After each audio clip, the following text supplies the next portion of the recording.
बात भगवान राम के जन्म से पहले की है, जब भील आदिवासी कबीले के मुखिया अज्ज के घर बेटी पैदा हुई थी।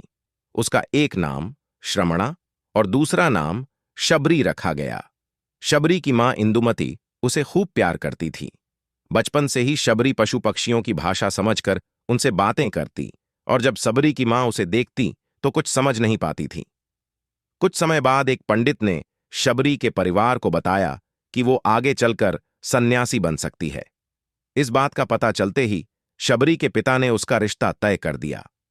जैसे ही शादी का दिन नजदीक आया, शबरी के घर वालों ने खूब सारी बकरियां और अन्य जानवर घर के पास लाकर बांध दिए।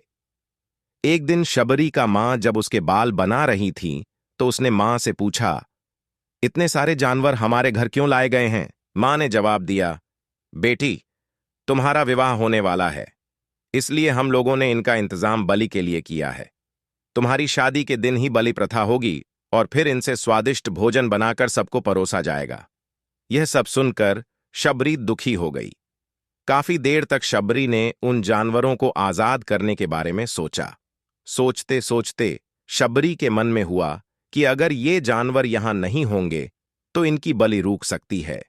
ऐसा नहीं हुआ तो मेरे घर से कहीं चले जाने पर ही यह बलि रुकेगी। जब मैं ही नहीं रहूंगी तब न विवाह होगा और न ही बलि प्रथा। इससे मासूम जानवर बच जाएंगे। इसी सोच के साथ जानवरों को रखी गई जगह पर शबरी पहुंची। उसने सोचा कि उन्हें खोल देती हूं, लेकिन वो ऐसा नहीं कर पाई। उसके बाद शबरी जंगल की तरफ भागने लगी। भागते भागते शबरी ऋषिमुख पर्वत पहुंच गई। वहां करीब 10,000 ऋषि रहा करते थे। शबरी को लगा कि वो भी इसी जंगल में किसी तरह ऋषि मुनियों की सेवा करके अपना जीवन जी लेगी। वो चुपचाप उसी जंगल में एक हिस्से में किसी तरह से रहने लगी। शबरी रोजाना ऋषि मुनियों की झोपड़ी के आगे झाड़ू लगाती और हवन के लिए लकड़ियां भी लाकर रख देती। ऋषि मुनियों को समझ नहीं आ रहा था कि जंगल में उनके काम अपने आप कैसे हो रहे हैं। एक दिन शबरी को किसी ऋषि ने देख लिया। उसे देखते ही उसका परिचय पूछा। जैसे ही शबरी ने बताया कि वो भील आदिवासी परिवार से संबंध रखती है, तो उसे आर्षियों ने खूब डांट लगाई।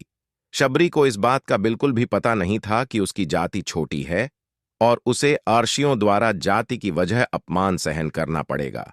आगे की कहानी आप दूसरे पार्ट में देख सकते हैं और ऐसे पौराणिक कहानी सुनने के लिए मेरे चैनल को लाइक एंड सब्सक्राइब कीजिए और नीचे दिए गए बेल आइकन को दबाना ना भूलें।